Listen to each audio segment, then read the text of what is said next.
Olá, gente. Muito boa noite. Estamos aqui para iniciar o episódio 12º do Elas Têm História. Para variar, a gente hoje também tem um convidado muito especial que vai trazer experiências, vivências políticas. De que a gente está falando, minha amiga?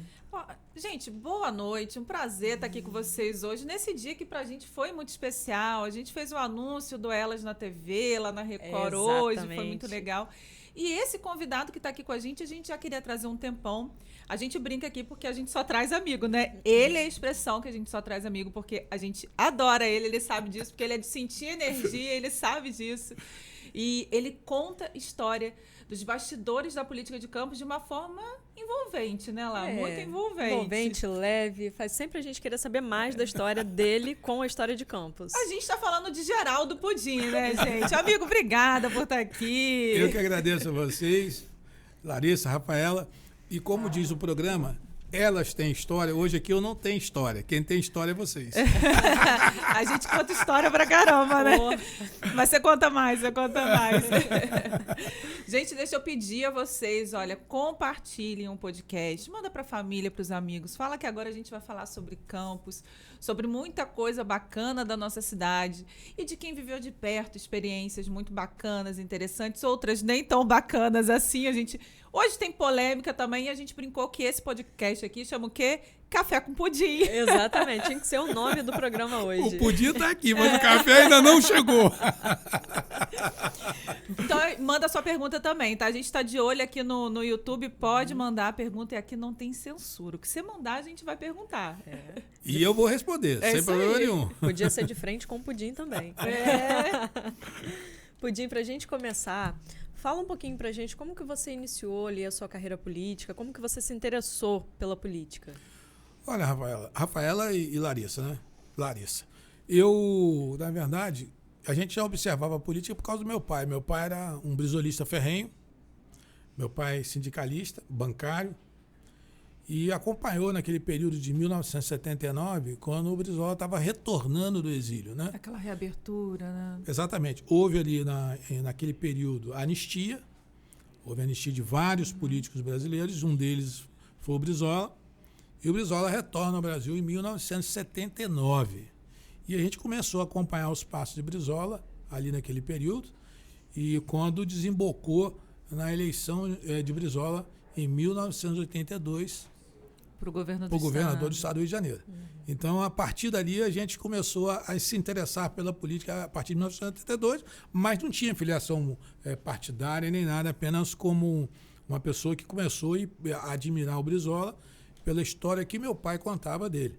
Então, foi assim que a gente começou e estamos até hoje brizolista da cepa.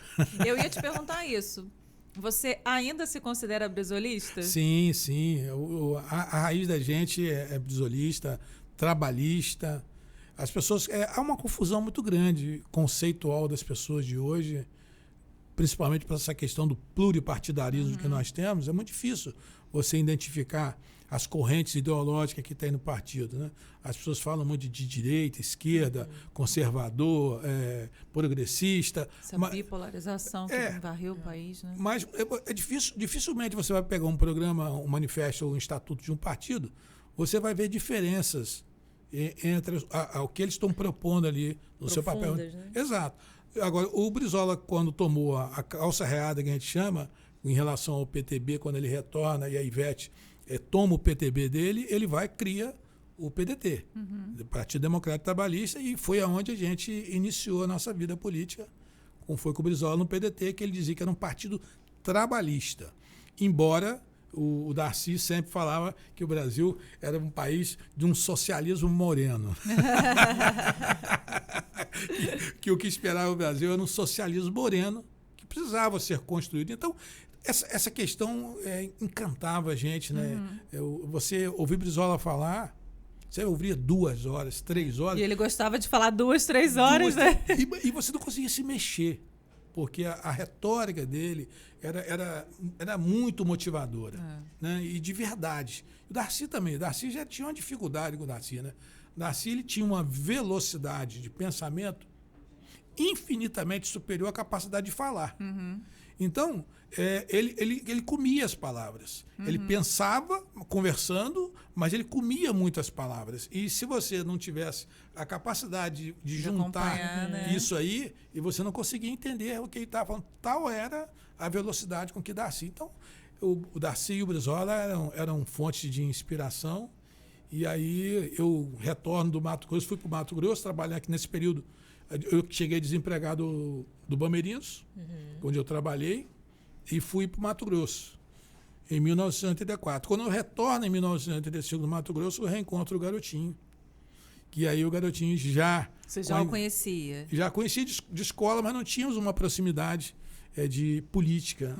A gente reencontra, e aí ele já com um projeto de ser candidato a deputado estadual em 1986, e aí a gente começa a montar o grupo, que depois veio a se intitular o Grupo Muda Campos. Né? Mas passou primeiro pela eleição dele, do Garotinho, para deputado estadual em 1986, quando o Brizola, já eleito governador, ele se lança candidato a deputado estadual e ele lança Darcy, candidato a governador em 1986, e o Darcy perde a eleição para o Moreira Franco lá em 1986. A Garotinho foi deputado estadual em 1986, ganhou as eleições, eu fiz parte da assessoria dele na Assembleia, e aí a gente criou o movimento Muda Campos, que desembocou em 1988 com a eleição dele para a Prefeitura de Campos. Que foi uma coisa linda, assim, a gente fez o programa com o Garotinho, aliás, quem não assistiu, gente, fica a dica aqui. E a gente estava temerosa, né? Porque Garotinho é aquela figura emblemática. E você lembra que eu te falei, né? Sim. E contar de quem viveu isso, de toda aquela experiência do Muda Campos que a gente vê nos jornais, é algo formidável ter vivenciado aquilo, né? Não, foi lindo demais, porque... Vocês muito jovens. Jovens, né? Tinha um grupo nosso, assim, eu tenho até medo de cometer algum equívoco aqui, de esquecer de pessoas, de falar de pessoas, mas o Garotinho era o líder desse grupo político. Nós tínhamos um decano, que era o falecido Osório Peixoto, uma figura que, assim, tenho tanta saudade de Osório. Osório era uma figura extraordinária, um ser humano que pouca gente consegue chegar no nível que Osório chegou de evolução. E Osório era o nosso decano, e tinha o Fernando Leite, tinha o Sérgio Mendes, e depois veio o Roberto Henrique, depois veio o Ranulfo, o Nelson Oliveira, o Elcio Oliveira, então a Rosinha, entendeu? O Ferrugem, não posso esquecer aqui do Ferrugem, entendeu? Então, chegou até um dia que Ferrugem, que você fala, o pai do Thiago? O Ferrugem, pai. O Ferrugem, pai. Né? Exatamente. O Ferrugem era uma figura emblemática, era muito colado com o Garotinho, trabalhava, tinha uma vinheta que eu brincava muito com o Ferrugem. O Garotinho, então, pegava no pé dele, porque ele era radialista, e é radialista de campo, né? Então, teve um dia que fizeram uma brincadeira, o Garotinho deve ter contou isso pra gente, que ele morreu de ir, né? Que o Ferrugem chegou na Praça do Santíssimo Salvador para entrevistar a tia de Tiradentes.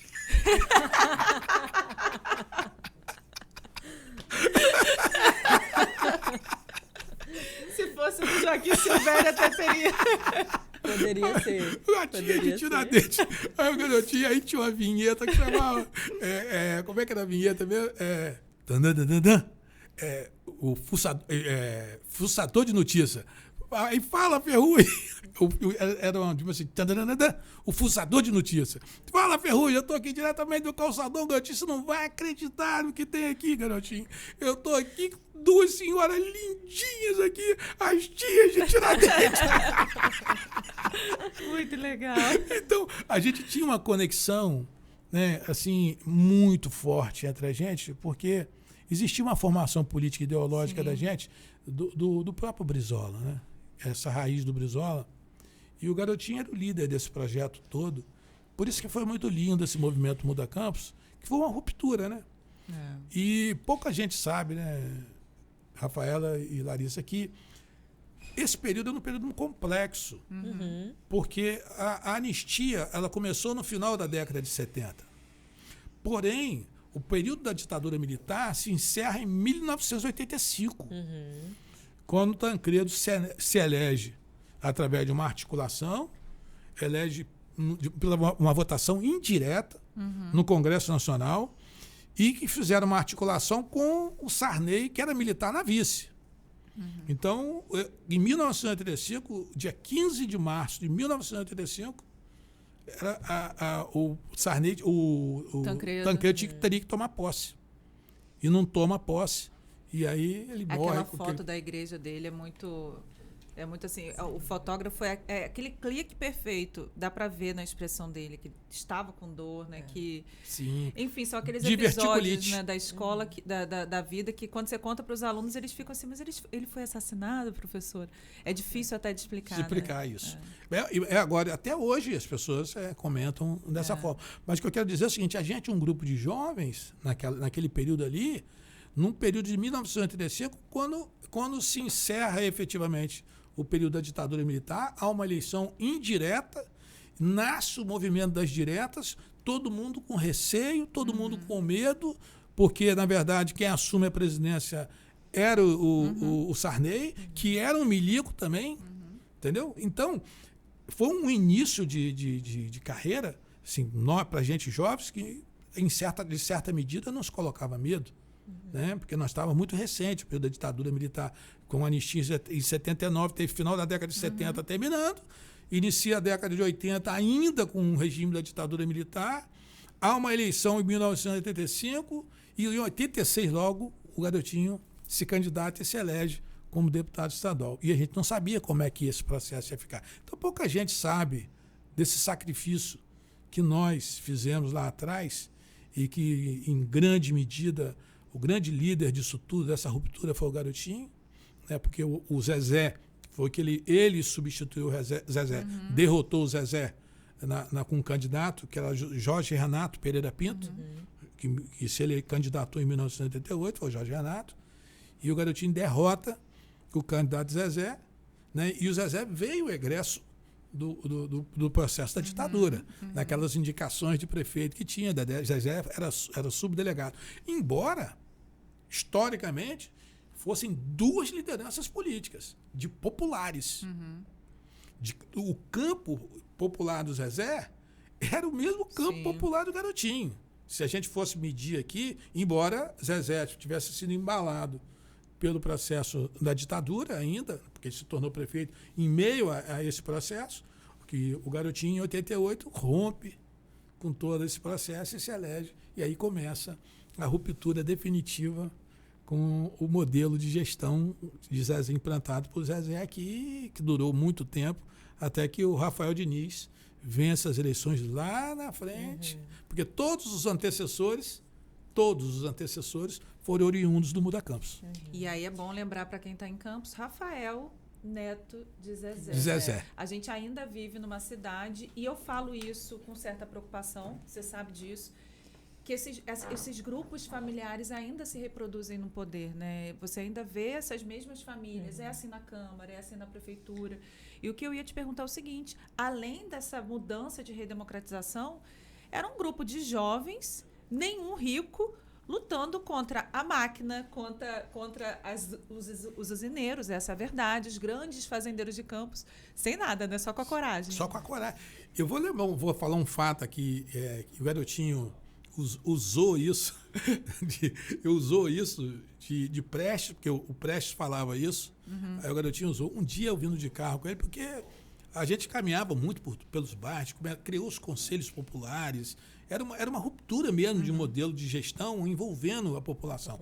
As senhoras donas de casa que botavam a gasolina no carro. Tinha um Passat branco que o Ferrugem que dirigia, aquele Passat branco com a mola tudo saindo, e as donas de casa que botavam a gasolina no carro para a gente poder fazer campanha. Aí eu cheguei pro garotinho. Elas que faziam vaquinha e que botavam a gasolina no... Elas. A gente não tinha dinheiro, como você falou. Sérgio Mendes era vendedor de terreno.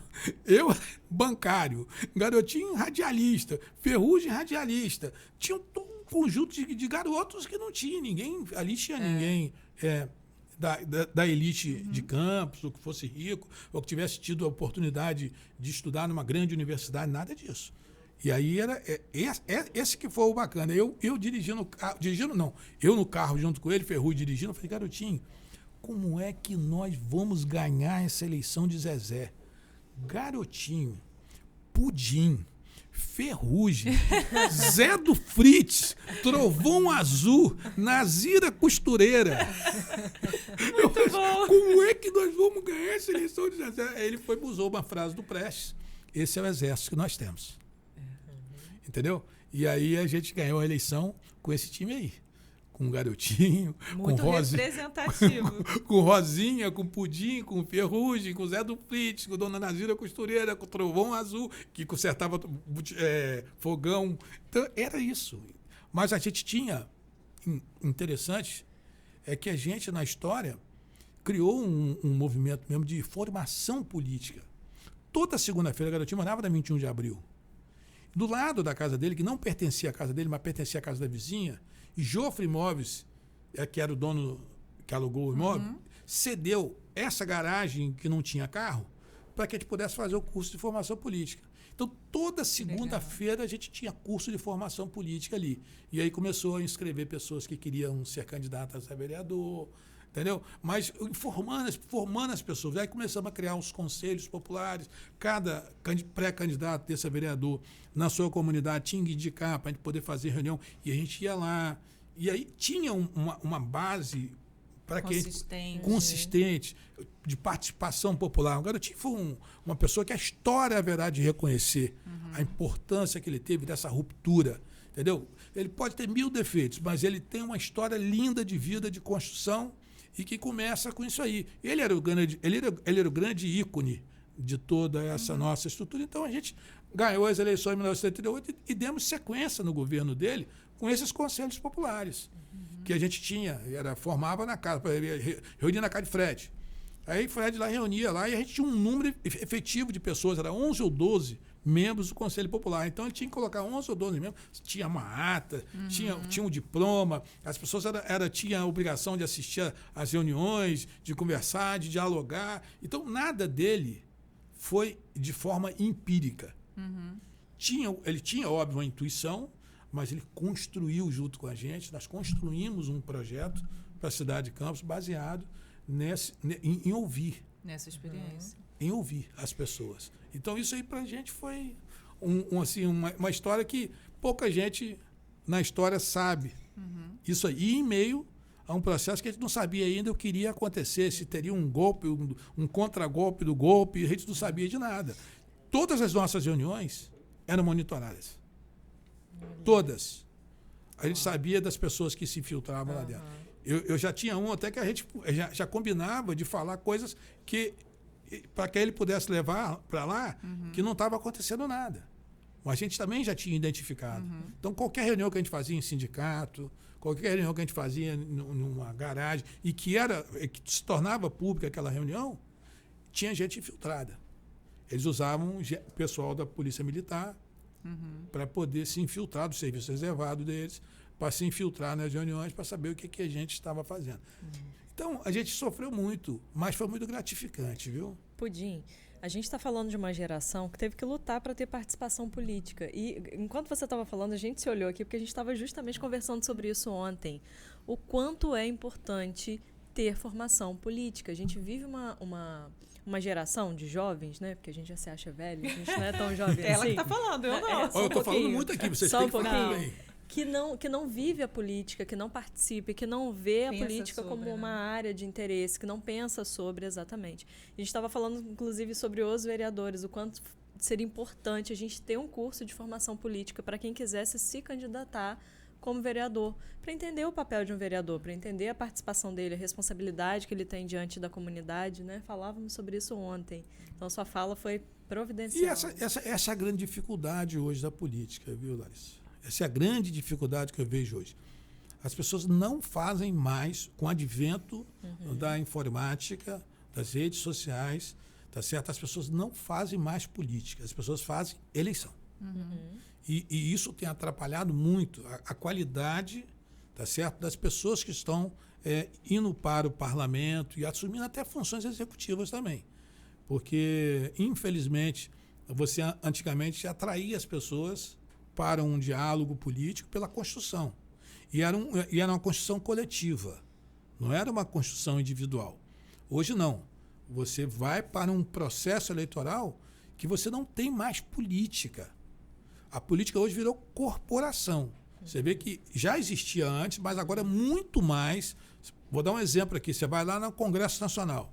Quais são as bancadas que tem lá? Bancada da bala, bancada ruralista, bancada evangélica.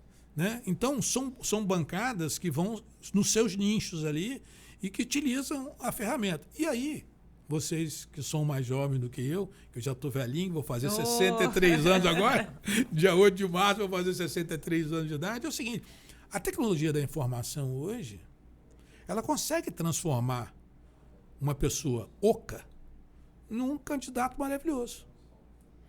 Entendeu? A informação que chega lá é completamente diferente do que ele é. É possível até você colocar um discurso com a voz do cara, ele ali, dizendo o que ele nunca disse. Entendeu? Então, esse processo hoje, quer dizer, e nós tivemos a felicidade, eu agradeço muito a Deus por isso, de vivermos essa transição de século e de milênio. Nós ultrapassando o século XX para o século XXI e o segundo milênio para o terceiro milênio. Então, essas transformações todas que estão acontecendo aí, elas também atingiram em cheio a política. Então, as pessoas hoje estão muito mais imediatistas. Né? Você recebe uma quantidade de informações pelo seu celular, coisa absurda. E você recebe nesse processo lixo também. Você recebe coisa séria, coisa importante, mas recebe lixo. Então, você não tem mais. O cara hoje ele faz uma postagem na rede social, ele atinge lá 100, 200, 300 pessoas. A gente antigamente reunia 12 pessoas.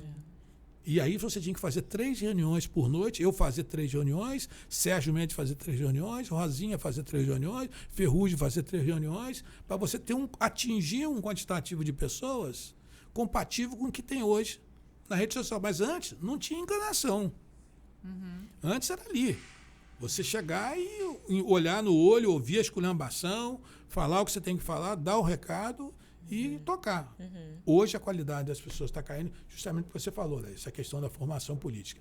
As pessoas sequer conseguem fazer uma distinção do que é direita, o que é esquerda, o que é comunismo, o que é socialismo, o que é capitalismo.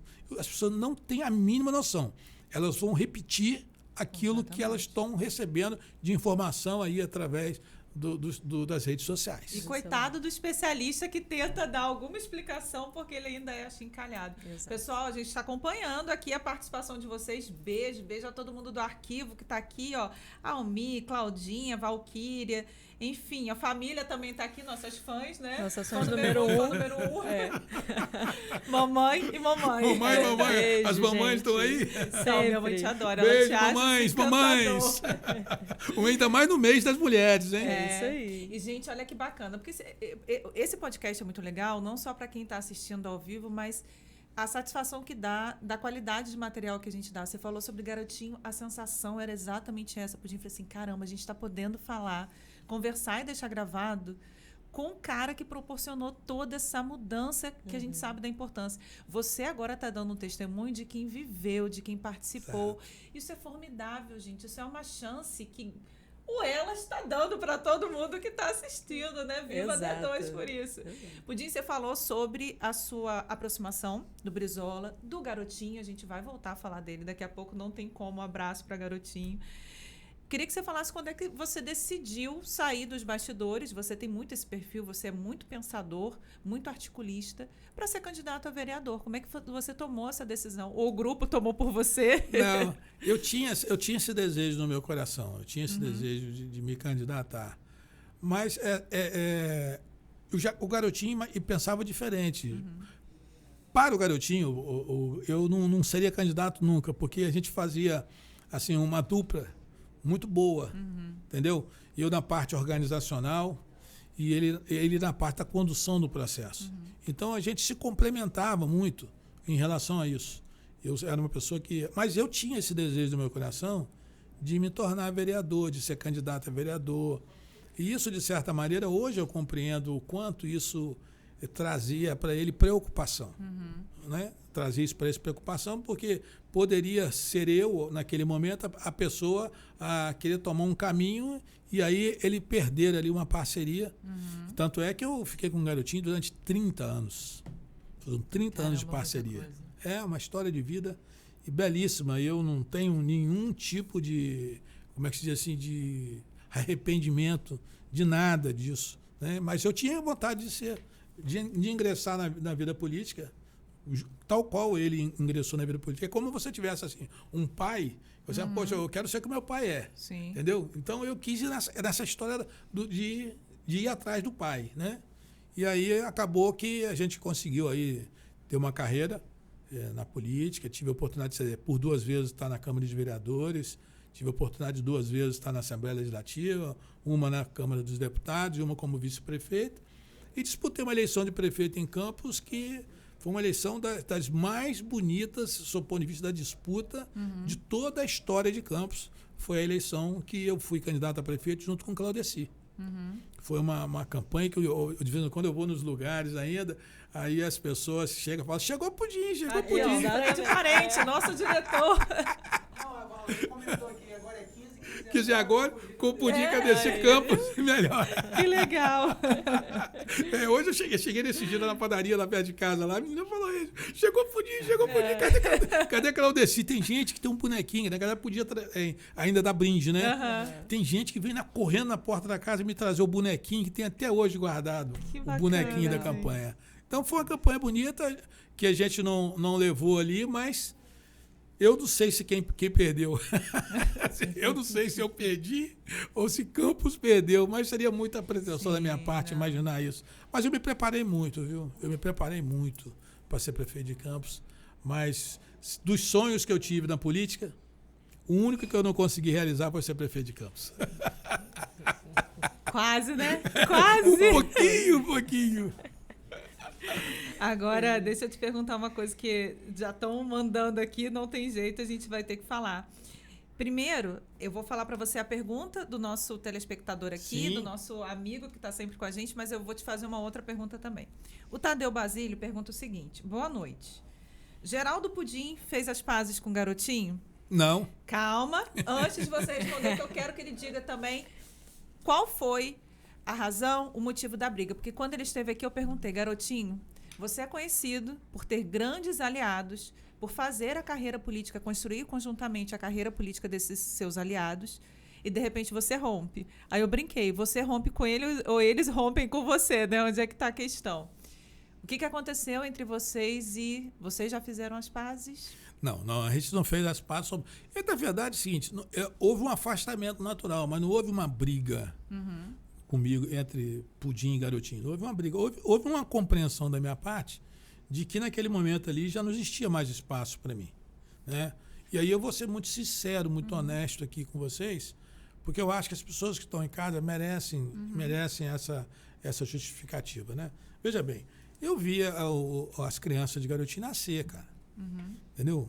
Por exemplo, a Clarissa tem a mesma idade do que a minha filha mais velha, a Roberta, vai fazer 41 anos esse ano, e o Vladimir vai fazer 38, que é a diferença de 3 anos, do meu filho também. Então, o Vladimir tem a mesma idade do netinho e a Clarissa tem a mesma idade de Roberta, minha filha. Então, eu vi essas crianças nascerem ali. E o processo político foi, de uma certa forma, eu percebi que o Garotinho foi ampliando a questão da participação familiar no processo. Então, se você observar, naquela época, a doutora Alcione foi deputada, o Carlos Jada, que era marido dela, foi vereador. Aí depois veio o Chicão participar do processo político, Rosinha já participava do processo político, Garotinho participando do processo político, aí vem Clarissa participar do processo político, aí vem o Vladimir participar do processo político eleitoral, aí vem o Álvaro participar do processo político eleitoral. Então, houve uma ampliação muito grande da participação, e nada contra. Tá? Só que é o seguinte, não tem um ditado que diz que os incomodados que se mudem. Né? Então, eu vi que eu seria, na verdade, um pivô da discórdia entre Garotinho e o Vladimir. Porque quando aconteceu o processo eleitoral, que o Garotinho teve uma questão que justiça seja feita, ele me elegeu deputado federal, não fui eu que me elegi, ele me botou debaixo do braço e me elegeu deputado federal. E aí, naquela eleição de 2006, eu tive o prazer de ser deputado federal junto com o Lula, de 2007 a 2010. Aí, em 2010, ele candidato a governador e eu candidato à reeleição. Quando acontecem algumas questões de natureza jurídica, e ele ficou receoso, falou, eu não vou nessa, tá certo? Porque pode acabar eu perdendo a eleição por algum problema jurídico. Então, eu vou ser candidato a deputado federal e você vai sair do processo. Eu falei, garotinho, mas eu tenho tanto a fazer no Congresso Nacional, fiz um mandato belíssimo na Câmara dos Deputados. Ele falou, não dá para você. E aí começou ali começou um primeiro sinal. Uma discórdia, né? Da minha parte interior. E eu nunca extravasei isso com ninguém. Por que Feijó e não Pudim? Por que Feijó e não Pudim? Que era adversário político dele. Aí eu fui, e aí eu não poderia nem ser candidato a deputado estadual, porque o compromisso era com o Roberto Henriques. Aí um dia, numa reunião no Rio de Janeiro, Rosinha estava junto lá, e Rosinha me estimulou a ser candidato a deputado estadual. Aí foi Roberto Henriques junto comigo. Sendo que a prioridade da eleição era com Roberto Henriques. Então tinha a candidatura do garotinho, que se eu tivesse sido candidato a deputado federal junto com ele, igual o Feijó foi, eu teria sido eleito também, junto com ele. E aí eu desço para deputado estadual e fiquei como suplente. Não ganhei a eleição, Roberto Henriques vai ganhar a eleição. Aí, tudo bem, no meio do mandato, eu vou e assumo, porque o Miguel Giovanni ganha a eleição para prefeito em Araruama, se elege lá e renuncia. Quem tinha vencido a eleição para vereadora no Rio de Janeiro naquele ano também foi a Verônica Costa, que era a primeira suplente. E aí ela opta por ser candidata a ser vereadora no Rio de Janeiro, porque tinha vencido a eleição. E aí eu assumo o mandato de deputado estadual em 2013, 14. Né? Na eleição de 2014, né, houve um problema sério, porque o Vladimir queria ser candidato. Vladimir queria ser candidato a deputado estadual. E eu fui e falei, garotinho, o que eu vou fazer? O que você quer que faça? Ele disse, o Vladimir vai, abraça a candidatura de Bruno Dauari contra mim. Entendeu? E aí foi um sufoco tão grande que eu percebi ali que não estava havendo mais espaço para mim. Entendi. No processo. Porque a família Dauari foi uma família adversária nossa de vida. Tanto é que a candidatura de Ranulfo foi contra os Dauares lá em São João da Barra. Poucas pessoas sabem dessa estrutura toda. Então, um dia eu peguei e falei assim, olha, não terminada a eleição, entendeu? Eu falei, meu irmão, não dá mais para mim. Não dá mais para mim. Eu tenho que tocar a minha vida, porque acabou o espaço para mim aqui, e o processo deles é eleger. Clarissa chegou, Vladimir quer ser, e tanto é que você vê aí. Aí a família continua. E eu não quis, por opção, não quis criar um ambiente ruim entre pai e filho. Quando o pai perde a eleição, poucas pessoas sabem disso. Ele quis responsabilizar o Vladimir. Porque o Vladimir ficou fazendo a campanha do Bruno, Dauari, e ele achava que o Vladimir não estaria assumindo os compromissos que tinha com ele na Baixada. Que ele deu a Baixada para Vladimir trabalhar lá. E aí ele perde a eleição para o Marcelo Crivella por 40 mil votos. Ele deixa de ir para o segundo turno, com pesão por 40 mil votos. Então ele quis responsabilizar o Vladimir, em parte, por essa diferença. E eu fui uma das pessoas que defendia o Vladimir. Eu falei, não, ele não tem nada a ver com isso. Entendeu? E ainda dizia disso para ele. Eu falei assim, poxa, garotinho, o Vladimir... Aqui eu posso falar com sinceridade, viu? A diferença em Campos foi a que deu o maior problema para o garotinho. E eu disse isso a ele. Olha, se você for querer hierarquizar responsabilidades, primeiro Rosinha, segundo Clarissa, terceiro Vladimir. É a primeira vez que eu falo isso. Primeira vez que eu falo isso. Se você quiser hierarquizar, Rosinha, Clarissa e Vladimir. Por que eu estava falando isso? Porque Rosinha fez um governo maravilhoso. Fez um governo extraordinário, que poderia, se tivesse trabalhado politicamente, eleitoralmente, reverter numa maior quantidade de votos para ele aqui. E a Rosinha foi para a rua depois. Na campanha ela foi um leão, foi uma leoa na campanha. Não estou aqui tirando o mérito dela. Mas eu tentando defender o Vladimir da metralhadora que estava na cabeça dele. E a segunda foi Clarissa, com muita sinceridade, que eu disse para ele. Falei, garotinho, eu larguei a minha campanha aqui e fui para lá fazer a campanha dele. Eu larguei a minha campanha aqui e fui para lá fazer a campanha dele. Um mês antes de terminar a campanha. Tanto é que aqui em Campos, que o Rosinha que estava tocando a campanha para mim aqui, eu tive menos 1.000 votos do que o Bruno Dauari. O que aconteceu, na verdade? Essa foi a de 2014? Foi 2014? Não. Foi 14. 2014, quando ele se elegeu o Pezão. Quando se elegeu o Pezão. Entendeu? Aí o que aconteceu? Quando em 14, quando acontece isso, ele vai, eu digo assim, olha, e o segundo erro que você cometeu? O primeiro erro, lá em Campos, que a gente poderia ter aproveitado melhor eleitoralmente uma administração fantástica que a Rosinha fez. Fez casas populares, o governo dela administrativamente, politicamente era extraordinário, mas eleitoralmente ele não correspondeu ao tamanho e à magnitude da administração e também da questão da política. Eleitoralmente ela não soube aproveitar. Bem, segundo, eu disse para ele, olha, nós aprendemos com o velho Brizola que as coisas menores cabem dentro das maiores, mas as maiores não cabem dentro das menores. Você cometeu um erro estratégico, um erro primário. Você enfiou a sua candidatura dentro da candidatura da Clarissa. Entendi. E a Clarissa, embora ela tivesse feito 350 mil votos naquela eleição, ao ele enfiar a candidatura dele na dela, ou seja, ela que levava a candidatura dele, ela começou a criar áreas de atrito com candidatos a deputados federais, também naquela época, que estavam defendendo a candidatura dele. Quando ela chegava no ambiente, e a Clarissa sempre foi uma pessoa muito impetuosa na questão eleitoral, ela sempre foi uma pessoa dura na campanha eleitoral. Firme, entendeu? Firme, e passava o trator. E nisso de passar o trator, eu vi, ninguém me disse não, pessoas vinham reclamar comigo que estariam abandonando a candidatura dele, deixando o barco rolar, porque ela atropelou. Então ele perdeu muito apoio de candidatos a deputado federal pela inabilidade. Porque se ela fizesse 200 mil votos, fizesse 100 mil votos, não faria diferença para ela para que ela pudesse se eleger.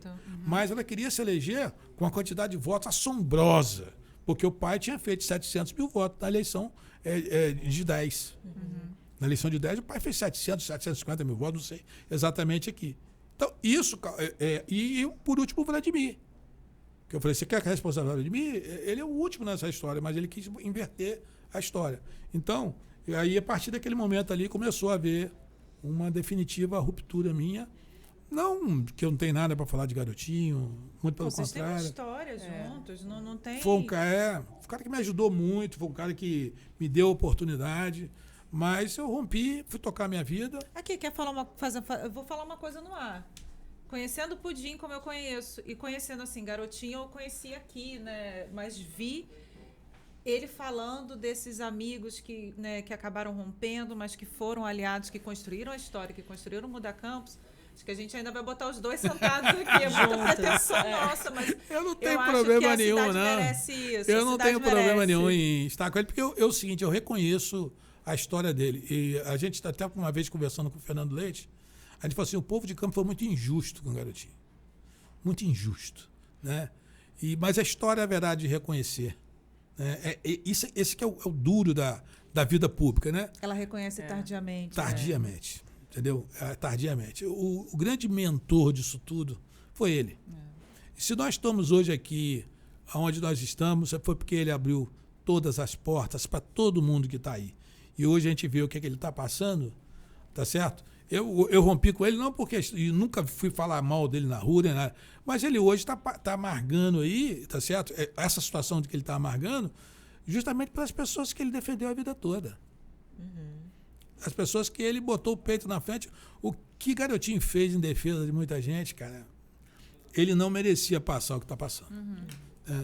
Uma pessoa que... E outra coisa, politicamente falando, um gênio. Sob o ponto de vista pessoal, eu nunca vi uma pessoa tão humana. Entendeu? Se você precisar dele ficar na cabeceira da sua cama, ele vai ficar. Entendeu? Ele vai ficar ali, larga tudo e vai ficar ali do seu lado ali até que você melhore para poder ele ir embora. Então eu acho que tardiamente Campos vai reconhecer, mas infelizmente hoje o cara foi para essa situação que está aí. Você sabe qual é a impressão que eu tenho, gente? Mas isso de tudo. A gente está falando de política aqui, mas de tudo. E às vezes até um pouco em causa própria também. Às vezes a gente se dedica com amor, a gente sabe que a gente está fazendo o que a gente pode, não pode, até os sacrifícios que a gente faz. Mas parece que enquanto você convive com as pessoas, enquanto você está em meio às pessoas, elas valorizam um pouco. E talvez a sua história, a história de Garotinho, a história de Fernando Leite, de Orávio, de Rosinha, dessas pessoas que lá atrás construíram essa história, hoje sim, passa meio que desapercebido hoje em dia, né? Pelas pessoas. Exato. As pessoas não sabem do sacrifício, do sangue, do suor, das lágrimas, né? do que a gente passou. Tinha uma história, cara, que essas pessoas não sabem de nada disso. Vocês que são historiadoras... Conta pra gente. A gente tinha a gente próximo ao pessoal do Sindicato dos Trabalhadores Rurais, o Custodópolis era chamado Cidade de Palha. O contingente de cortadores de cana, boia fria, que saíam de madrugada ali, era monstruoso. E nós tínhamos uma estratégia, dormíamos no sindicato para evitar tirar a criança de dentro dos ônibus. Porque no período de Zezé, tinha 1 ou 2 creches, salvo engano. 1 ou 2 creches. Então, as trabalhadoras que iam para o código eram obrigadas a carregar, porque não podia deixar em casa. Então, e a história da cana é questão de fiada. Então, e as crianças não estudavam, ainda tinham que pegar no facão para poder cortar e ajudar a aumentar o tamanho da fiada. E aí a gente fazia incursões pela madrugada, íamos para Custodópolis, pegava na batata, cenoura, enfiava, porque aquela da xepa, né, que a gente pegava, enfiava prego para poder os ônibus não sair de madrugada. Nossa. E os que saíam, a gente tocava tijolo no vidro, mandava as crianças afastar, quem tivesse. E fomos presos algumas vezes por conta disso.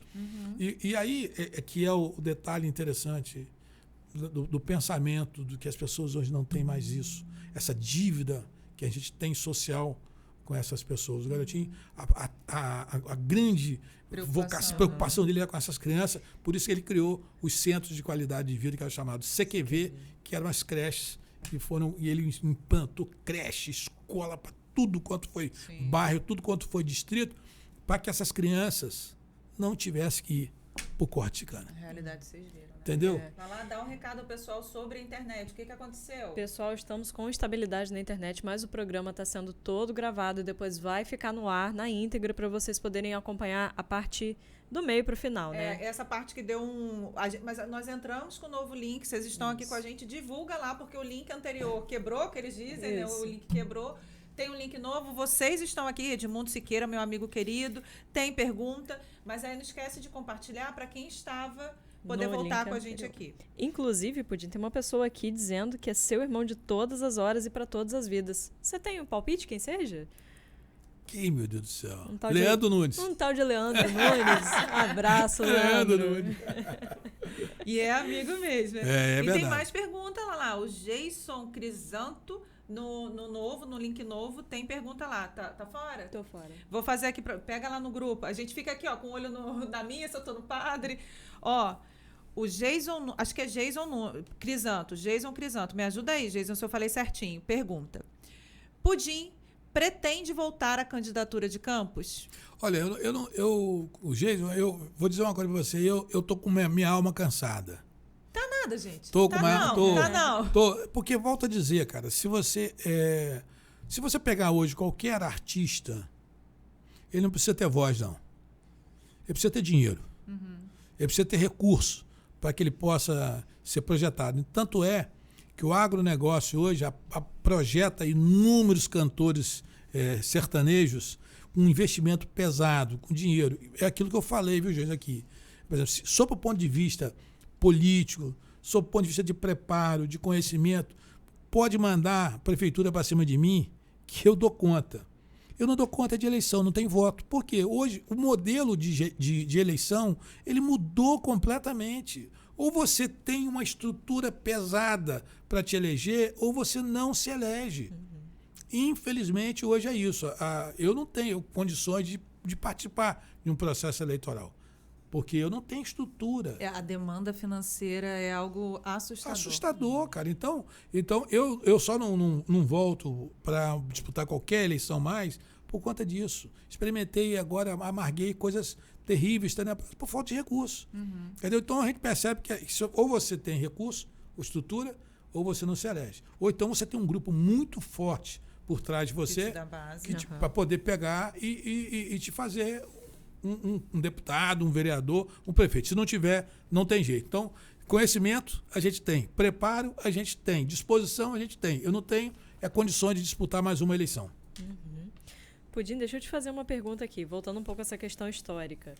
Você participou, eu assim, gostaria muito de ter participado nesse momento também, de ter conhecido, porque a gente estuda história, a gente acha que a gente viveu no tempo de determinadas pessoas o tempo inteiro, mas a gente não viveu, infelizmente. Gostaria muito de ter conhecido Brizola, Darcy. Você participou um pouco desse processo de vinda da UENF para cá, de instalação dessa universidade. Fala um pouquinho para a gente. Veja bem, da importância desse projeto. Tão assim, volto a dizer, né? O grande mentor disso tudo era o Garotinho. Mas na época tiveram duas pessoas que tiveram um destaque preponderante. Uma, Sérgio Mendes, que era prefeito à época, em 1993, que cedeu o espaço da UENF, tá? Para que a UENF fosse implantada. E o Fernando Leite, que foi o autor da lei que criou a Universidade Estadual do Norte Fluminense. Deixa eu mandar um beijo aqui para ele. Fernando, nosso amigo querido. Fernando sabe que eu sou fã dele, fã do que ele escreve. Quando ele escreve sobre mim, eu quase morro. Fernando, meu querido, um beijo. A gente está morrendo de saudade. Você sabe que o arquivo também é sua casa. As pessoas que estão lá também são suas fãs. A gente está com saudade de você, ó. Beijo grande. Aparece beijo, tomar um Fernandinho! Então, o Fernando foi o autor da lei que criou a universidade. Agora, naquela época o Darcy já enxergava uma coisa que a mim me preocupa, aí vocês que são mais jovens podem dizer melhor. O Darcy falava com a Ilka, se não me engano era a Ilka o nome dela, dizendo o seguinte, olha, temos que implantar na UENF cursos que vão ao encontro do que nós podemos ter aqui na região. Não podemos estar aqui criando mais cursos para exportar a mão de obra. Qualificar as pessoas aqui e as pessoas não deixarem nada. Eu não sei o que aconteceu. Só sei que a UENF foi um polo de indução que trouxe para cá todas as outras faculdades e universidades. Fora, exemplo disso é o curso de agronomia, né? Que é um sucesso, justamente pensando nessa questão da vocação. Então a UENF, quando foi criada ali, cara, foi uma sensação para a gente tão boa, tão gostosa a gente ver a Universidade Estadual do Norte Fluminense. E infelizmente, eu já disse isso para o Raul e disse também para o ex-reitor. Almir. Falei para ele, disse, olha, infelizmente, o sonho de Darcy, ele não se realizou. Porque não há uma sensação de pertencimento. Estou sendo honesto aqui com vocês. A sensação de pertencimento que nós temos com o IFE não é a mesma sensação de pertencimento que tem a UENF com ainda é distante para as pessoas, ainda é distante para o pobre, ainda é distante. A gente sabe do esforço que existe, principalmente dos professores, de aproximar a UENF da comunidade, mas principalmente para quem está na ponta, né, gente? Para quem vem de baixo, nossos alunos no estado. Não, nunca foram ao UENF, não imaginam o mundo que é o UENF, o mundo de possibilidades, né, que eles têm lá dentro. É distante. Então, essa sensação de pertencimento, a cidade não tem. Estou dizendo com sinceridade em relação ao UENF. E aí me dói muito o coração ver que o sonho de Darcy Ribeiro, tá certo? Ele não se realizou na sua totalidade, embora a UENF seja reconhecida internacionalmente, seja uma universidade de ponta, incrível, fantástica, a cidade de Campos não consegue ter ela perto. E a gente achava que ela tinha que ir ao encontro né, da sociedade. Haja visto que a gente está vendo aí, hoje, o esforço que eles estão fazendo para poder levar, mas é muito difícil, é muito distante. Sim. Então, a UENF, para a gente... E aí veio o boom de Campos se tornou um polo universitário através da UENF. Então, a importância dela ela foi um elemento indutor. Você tem Cândido Mendes, você tem Universo, Estácio, você tem um monte. E na época era Unifru. sei se vocês se recordam Sim, disso. sim. Era a Unifru. Tinha só Faculdade de Medicina de Campos, Faculdade de Direito, Faculdade de Odontologia e Filosofia. Eram essas 4 universidades. Hoje você tem um mundo de universidades e aí muitas pessoas daqui da região vêm para cá e se tornou um polo universitário a partir da UENF. Mas eu acho que é preciso dar ainda um sacode na UENF para que ver se a UENF, a cidade, trazer a cidade para perto. Se aproximar de Campos, do Norte e Noroeste. Ó, deixa eu te contar aqui. A Ana Manhães disse o seguinte: Tia Ana, admirável a fala do Pudim, mesmo rompido com o garotinho, continua tecendo elogios. Eu já te disse isso uma vez, o quanto eu admiro. E o Edmundo Siqueira disse o seguinte: Edmundo, eu vou fazer a sua pergunta sem interesse nenhum, meu amigo. Você sabe disso, né? Ele diz o seguinte: Pudim é uma pessoa sempre acessível para as boas causas. Isso é muito legal. Tem pergunta do Edilson, que eu vou fazer também. Jason, obrigada. Agora a gente vai entrar num tema que é o tema do Edmundo. Eu vou fazer a pergunta dele, mas deixa eu só contar um bastidor, digamos assim, para vocês entenderem aí em casa. Final de 2021, o arquivo recebeu aquela verba da Alerj, através do deputado André Siciliano. E Pudim, à época, era assessor lá do André. Grande abraço para ele também. E participou muito ativamente desse processo lá dentro, dos bastidores, da construção, né, de todo o encaminhamento da questão. Diante de todos os problemas enfrentados para conseguir, de fato, gastar o dinheiro, né, aplicar o recurso, nós procuramos Pudim. Quando a gente brincou que a gente chorou muitas vezes, é verdade, a gente chorou com Pudim muitas vezes, tomando café. Pudim ajuda, o que dá para fazer? Pouca gente sabe disso, e ele sabe que ele tem minha gratidão, porque eu sei o quanto ele se esforçou, quantos lugares e pessoas. Isso pouca gente sabe, né, gente? Às vezes a gente tem 1 ano de demora, então ninguém imagina, as pessoas não sabem quanta coisa já rolou e quanta coisa aconteceu. E aí eu faço a pergunta do Edmundo. O Edmundo Siqueira pergunta o seguinte: Pudim, o que você acha do atraso da UENF em iniciar as obras do solar? Falta de vontade política de resolver.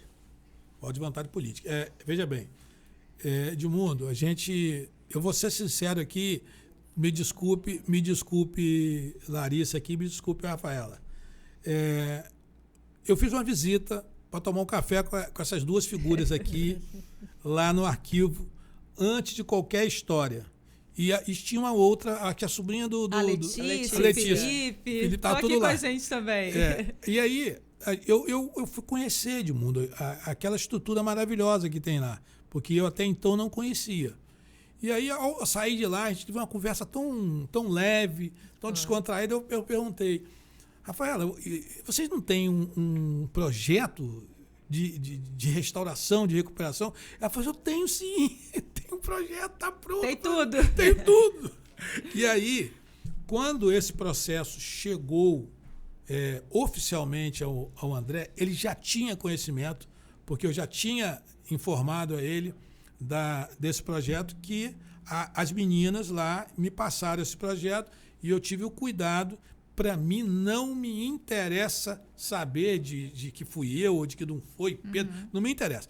O André já sabia desse processo. E aí o André, quando recebeu o prefeito Vladimir para tratar desse assunto, construíram uma possibilidade, porque não poderia passar esse fundo direto para a prefeitura. Esse dinheiro tinha que ser passado para um órgão estadual. Então, como a UENF já tinha uma parceria com o arquivo, aí passou para lá. O que aconteceu? Eu estava ouvindo atentamente uma discussão que teve numa emissora de rádio aqui de Campos sobre essa questão. Aí é bom colocar com muita clareza. Veja bem, o processo a prefeitura tem um contrato com essa empresa de captação de recursos para restauração.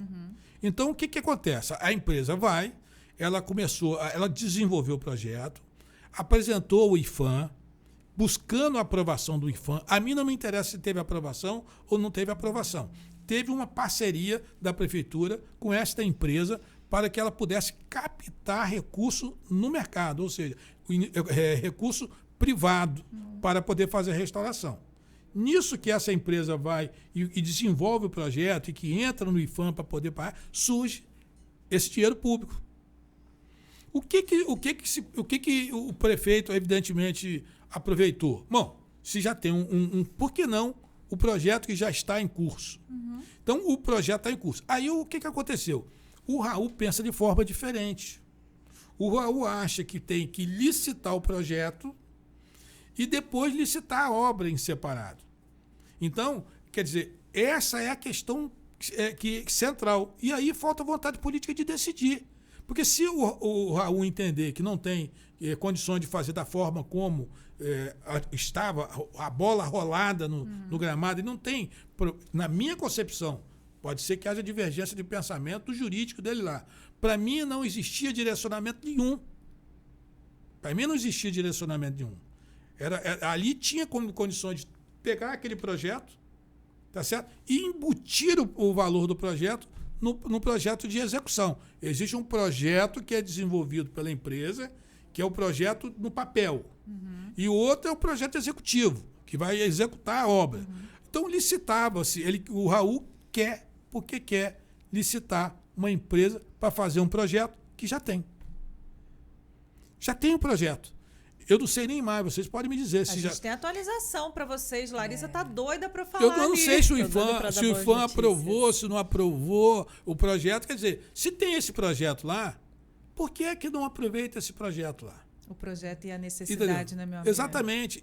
Por inexigibilidade, não é isso? Eu não sei nem a pronúncia correta. Então, era pegar esse projeto que está lá, porque a questão é emergencial, a questão é de urgência, tem amparo legal para isso, mas, infelizmente, o Raul entende que não.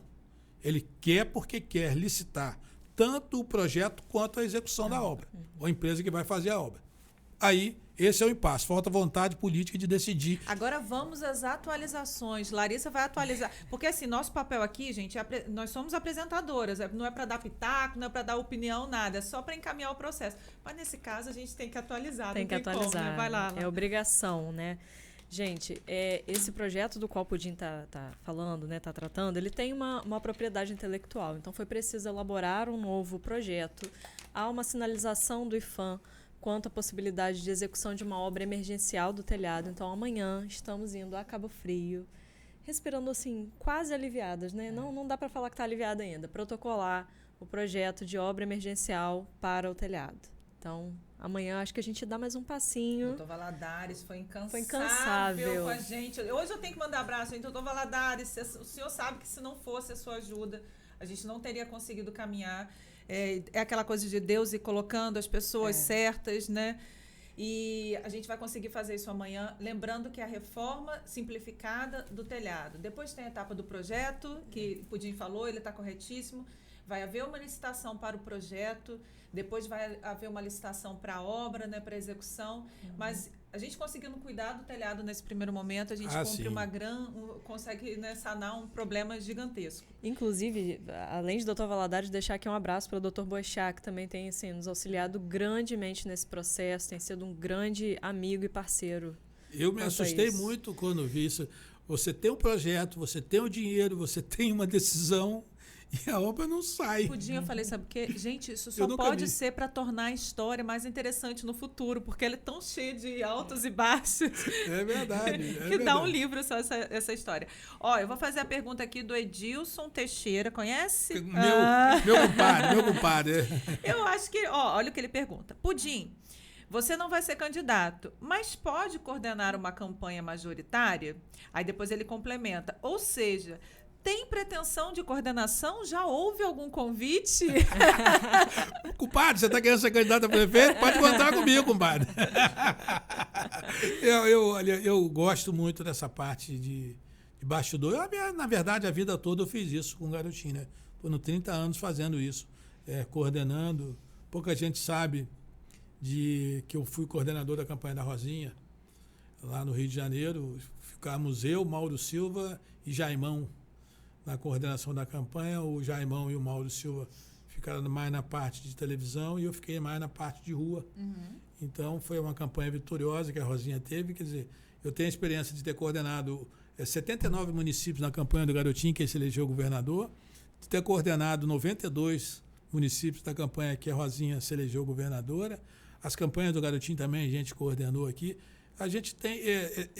capacidade de trabalho não falta, né? Eu volto a dizer. Compadre, Se quiser me contratar para coordenar a sua campanha de prefeito... Bobo é quem não contratar, eu acho isso. Tô Fica dentro a dica aí, ó. O Edilson é meu compadre, meu irmão. Na verdade, foi chefe de gabinete meu durante toda a minha vida. Eu devo muito a Edilson aí. Um beijo, meu querido. Isso aí.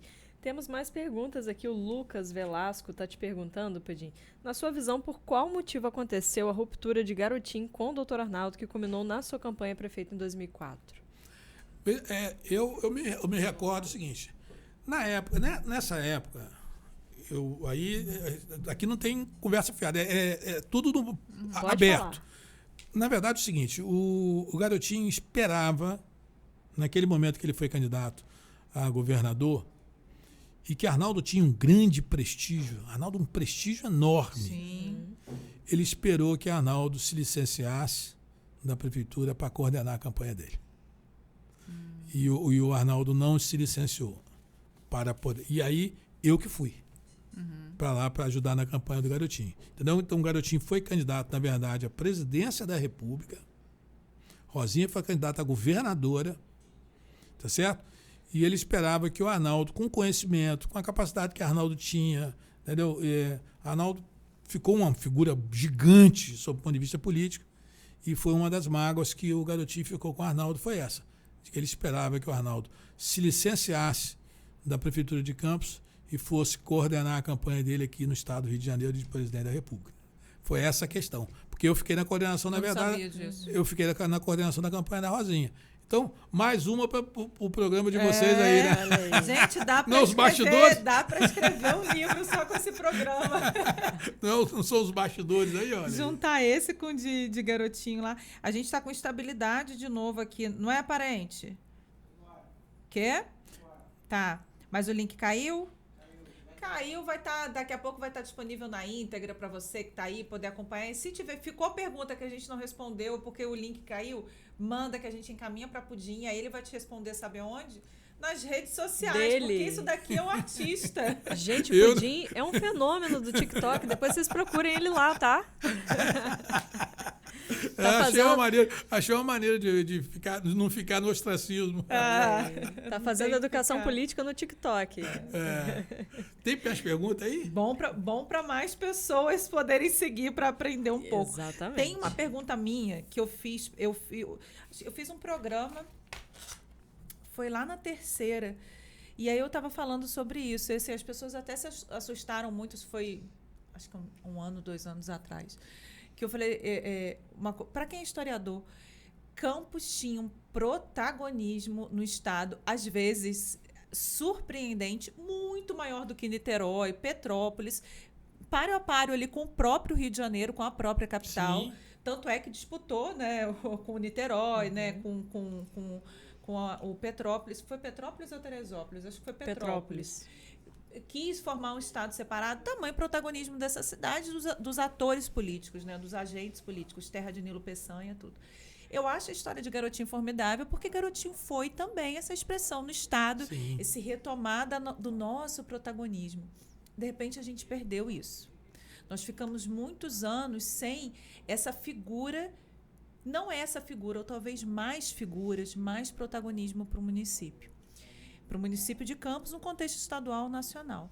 E agora nós temos o Rodrigo Bacelar na Alerj, o que é um grande feito. Novamente, poxa, nós temos um campista lá.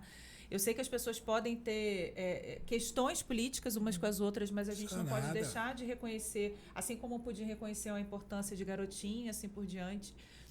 A gente tem Vladimir, além de achar ele um excelente gestor, eu acho ele um bom político, perspicaz com as redes sociais, então eu acho que comunica muito bem. Bruno também está aí, enfim, a gente tem vários. Agora tem o Thiago Rangel também. Tem o Thiago, que foi para lá também. A gente tem vários jovens aqui na política, sim, despontando. O que falta para que, de fato, a gente consolide ou retome, não sei, a posição de protagonismo de Campos no cenário estadual, principalmente? Ou já retomamos agora com o Rodrigo? O que você acha? Nós temos uma escassez de liderança. Então, eu até gravei um TikTok esses dias, deu até uma visibilidade, está com quase 400 mil visualizações, onde eu faço uma análise entre quem é quadro e quem é líder. O Brizola disse isso uma vez. Ele falou assim, olha, há uma diferença de quem é quadro e quem é líder. Então, veja bem, Zezé foi um líder? Foi. Garotinho foi um líder? Foi. Rosinha é uma líder? Não. É um quadro. Então, eu estou fazendo essa comparação dentro de casa para poder não ter nenhum tipo de... O Rafael é um líder? É um quadro. Sérgio Mendes é um líder? É um quadro. Vladimir é um líder? É um quadro. Pode ser até um líder em formação, mas ainda não é um líder. Então, hoje, a escassez que nós estamos vivendo na política nacional é de líderes. Porque eu fiz uma comparação de quem é quadro e quem é líder. Por exemplo, o Bolsonaro, na minha concepção, é um quadro e mal acabado. Não é líder. Diferente. Porque o Bolsonaro, durante todo o tempo da vida política dele, ele não despontou como um líder. Né? Ele foi, na verdade, eleito num momento, e se você observar esse momento ali aconteceu, mas hoje ele demonstra com muita clareza, e durante o seu mandato e pós-mandato, de que ele nunca foi o líder, ele sempre foi o quadro. Porque um líder não toma as atitudes que ele está tomando, e nem que tomou. O Rodrigo Bacelar, o líder é o pai. Líder é o pai. O Rodrigo é um líder em formação, mas é um quadro ainda. Então, o Rodrigo teve um primeiro mandato, poxa, meteórica, respeitável a ascensão dele, a carreira dele, extraordinária. Digo isso com muita franqueza. Se não tem ele na Secretaria de Governo, Cláudio teria seríssimos problemas para se reeleger, porque o Rodrigo foi quem segurou o processo eleitoral do Cláudio, entendeu? Então, soube mexer todas as peças do tabuleiro de maneira em que o Cláudio ganha a eleição. Todo mundo tomou um susto, e pode ter certeza, metade dessa história ele deve a Rodrigo, na condução. Então, o Rodrigo teve essa ascensão... Acho que ele entende isso também, né? Sim. Se não entender... se não entender, não entendeu nada. Né? Então, eu acho que o Rodrigo hoje... E eu fico muito feliz de Campos poder retornar esse protagonismo, né? De ter na presidência da Assembleia Legislativa um campista, um jovem, que está numa carreira meteórica, né? E eu tenho certeza que tem muito a contribuir. Campos ganha muito com isso. Tem um outro jovem aqui em Campos, que é o prefeito, o Vladimir. Tem uma garotada também na Assembleia aí. Tem o Bruno Doari, que aí também é um menino excepcional. Todo mundo gosta de Bruno. Tem esse menino também agora, o Thiago, que foi para lá. Então, eu acho que houve uma oxigenação. Se a população queria isso, é isso que aconteceu. Sim. Né? Houve uma oxigenação e a garotada está dando trabalho. A garotada está dando trabalho mesmo. Tá dando trabalho e trabalhando. Antes de passar para você, amiga, sabe que você está falando de garotada, eu achei formidável. Apesar de serem concepções políticas diferentes, Gil Viana sempre foi muito querido por mim. Sim. Ajudou muito a gente lá no arquivo, nos fez uma visita pouco antes, eu não consigo esquecer isso. Tinha encontrado com ele lá no Rio, eu e Pimenta, e era uma pessoa muito querida para mim. E eu não conhecia Bruno antes disso. Bruno se candidatou, se tornou vereador. Eu acho Bruno um político que daqui a pouco vai voar, ele vai para fora. Ele já tentou ser deputado, foi muito bem votado. É um menino que usa muito bem as redes sociais, que fala muito bem, que articula muito bem. Então, a gente torce para que, de fato, isso se consolide, porque Campos tem que ter esse papel. A gente, sem o cenário estadual, sem o cenário nacional, a cidade sozinha não consegue. Então, a gente precisa dessa garotada aí, como Claro. dizem. Por exemplo, quando o garotinho despontou que ele chegou a deputado, eu quero ser prefeito. Tinha um projeto e se tornou prefeito. Mas o objetivo dele... Nosso objetivo não parava aí na presidência da República. Nós só não conseguíamos cumprir a última etapa do projeto, que era ele virar presidente da República. Todas as outras etapas a gente cumpriu com êxito.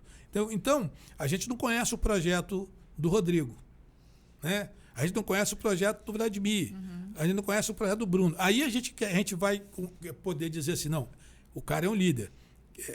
Por exemplo, o Rodrigo hoje está com toda a pinta de que pode disputar o governo do Estado. Está dando toda a pinta de que pode disputar amanhã aí o governo do Estado. Depende única e exclusivamente dele. da condução que ele terá à frente da Assembleia Legislativa do Estado do Rio de Janeiro. Né? Então, tem toda a pinta de que nós teremos aí um outro governador aqui da região, se ele mexer todas as peças do tabuleiro como um líder. Vou fazer o convite no ar, porque eu faço no ar mesmo. Ô, Rodrigo, vem aqui bater um papo com elas, entendeu? Vamos falar sobre a sua experiência aí, porque, afinal de contas, é um marco histórico muito importante, né? A gente tem um campista ali. Na presidência da Assembleia. De fato, no modelo de república atual, é o primeiro campista na presidência, né? Sim, não é, Pudim? Sim. Nós já tivemos campistas, mas no Império, em outro momento. Nesse momento com a República, de fato, é o primeiro. Então, é um marco histórico. A gente quer te trazer aqui para bater um papo. E eu fui o primeiro secretário. Né? Primeiro campista também. Primeiro campista como primeiro secretário. Embora a Graça, não sei se você sabe disso, Graça Matos, foi registrada em Campos. Ela nasceu no Espírito Santo, na divisa ali, e se registrou em Campos, em Santa Maria. Sabia disso. A Graça Matos. Que legal. E eu mexo com ela, campista, conterrânea. E Graça também foi primeira secretária, né? Foi primeira secretária da Assembleia. Então, você vê o seguinte, depois que o Campos teve um primeiro secretário, agora tem um presidente, né? Quem sabe nós estamos reconstruindo a história. Agora, isso tudo está na mão dessa garotada. O futuro está na mão deles aí. Ou eles entendem e compreendem que é preciso ter um projeto. Quando o Garotinho reuniu toda essa galera, nós elaboramos um projeto. Pudim, outra coisa, mulheres participando da vida política, né? Porque Campos, isso me entristece tanto. Basta a gente olhar para a composição da Câmara de Vereadores hoje, né? Aqui, mas vocês precisam se unir, viu? E como? Vocês precisam se unir. Entendeu? Fazer campanhas mesmo de conscientização, de participação das mulheres na política, porque, infelizmente, o processo sempre, na história, foi patriarcal. Não, sem dúvida. Na nossa cidade, absurdamente, até hoje. Absurdamente patriarcal. E aí, se não tiver uma vez eu até brinquei, né? O negócio foi tão bacana que naquela eleição tinham 3 Marias na Câmara de Vereadores. Maria Auxiliadora, Maria da Penha e Maria Cecília. Caramba, é verdade. Tinham 3 Marias na Câmara de Vereadores. Foi a vez que teve um número significativo. Hoje eu não sei nem mais se tem. Hoje não tem. A Câmara de Campos não tem mulher. Não tem uma mulher. Então, assim, uma coisa que não dá nem para a gente imaginar, né? Agora, eu queria que vocês, como historiadoras, aí já que a gente está conversando aqui agora também, eu quero que vocês estudem uma situação que eu vou dizer hoje aqui sobre o ponto de vista espiritual e que envolve efetivamente a questão política de Campos. Nós tivemos aqui seríssimos problemas com os índios, os indígenas, verdadeiros proprietários disso aqui, e depois um massacre dos escravizados. Então, aqui a cidade de Campos parece que ainda tem uma dívida monstruosa que paira sobre a nossa cidade. Foram chegando aqui, expulsando os indígenas, dizimando os indígenas. Há controvérsia, vocês são historiadores, que acabou. Há controvérsia que alguns conseguiram ainda sobreviver, não sei por onde. E depois a questão também dos escravizados. E aí há toda essa conjuntura que a gente fala hoje aqui da pedra contra a periferia. Né? Contra a periferia. Verdade, meu amigo. Então, é preciso que... Explica para quem está em casa, porque a gente tem ouvinte, telespectador de várias partes. O que é pedra aqui em Campos? A pedra é a parte da Pilinca, mais precisamente, ali, esses bairros nobres que tem em Campos, né, que se chama de elite. A elite... E que sempre foi uma elite dominante. E foi empurrando para a periferia, tá? Os pretos, os pobres, foi empurrando para a periferia. Né? Então, hoje a gente tem que ter clareza disso. O Brasil deu um sinalizador muito forte da dívida social, e o Lula está muito consciente disso. Social, humana, desse enfrentamento. Então, eu acho que Campos muitas vezes padece porque ainda está nesse modelo patriarcal, nesse modelo elitista ainda, de querer empinar o nariz e fazer um apartheid aqui. E não podemos mais fazer essa apartheid, mulher de um lado, homem do outro, preto de um lado, branco do outro. E vocês sabem disso, que ainda no final do século passado, O Saldanha não aceitava preto como nos seus quadros. Quando o Saldanha era ali, onde como é que é o nome? Shopping ali O Campo Shopping. o Campo Shopping. Ali era o Saldanha da Gama. E o Saldanha da Gama não aceitava nos seus quadros preto como associado. E isso aqui do século ali. Ontem, né? Ontem. Pra história ontem. É. Poucas pessoas sabem, têm noção de que nós temos 135 anos, vai fazer agora, da Lei Áurea, que acabou uns escravos, quer dizer, um processo ainda que o Brasil é muito carregado. E a gente está falando de uma das maiores cidades escravistas do Brasil. Do Brasil. Peso de Campos, né? Um peso construído forte. E um tempo histórico muito curto. É. Muito curto, muito curto. Lala, chama aí, Lala. Fred, coloca as fotografias pra gente. A gente foi emendando os assuntos e não mostrou as Pauta fotografias. não tem, você sabe disso, É, né? esquece a pauta. Coloca as fotos pra gente, Fred. Temos algumas fotografias aí Olha, suas você tá onde aí, Pudim? A Câmara dos Deputados. na Câmara. Pudim, aproveitando essa foto, olha aí, a foto da amizade que a gente talvez um dia veja reconstruída ou não. Alô, Mas tá mais, garotinho. ele tá mais gordinho hoje, não Vamos tá não? voltar aqui, hein? Ele tá mais gordinho hoje, não tá não? Ah, Olha essa gente. foto. Essa É, foto é uma foto histórica, UF. hein?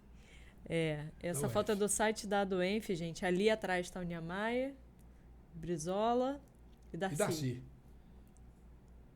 Olha Darcy, ele, que grande figura. essa Darcy. sobrancelha aí que não tem.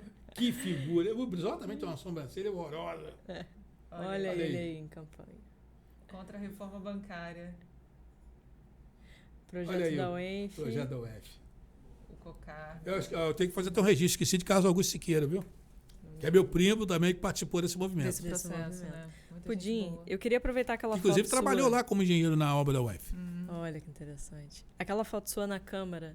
E te perguntar um pouco também da sua atuação como deputada. Assim, eu sei que você tem muitos projetos interessantíssimos, mas assim, do que você se orgulha assim, de falar que Olha, foi seu? Assim? Assim, o orgulho que eu tenho maior na Câmara dos Deputados foi de ter me associado à Rosinha, na época que era presidente da Petro, para que a gente impedisse a perda dos royalties do petróleo aqui em Campos.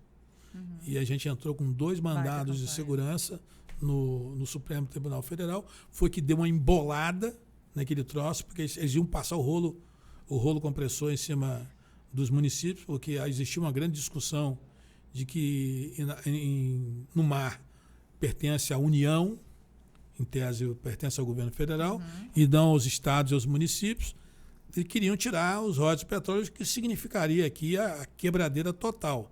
E tem duas outras, tem uma questão para mim que foi simbólica para mim, que se nada eu tivesse feito na Câmara dos Deputados, teria valido a pena essa questão. Vocês vão se lembrar de um fato que aconteceu aqui em Campos.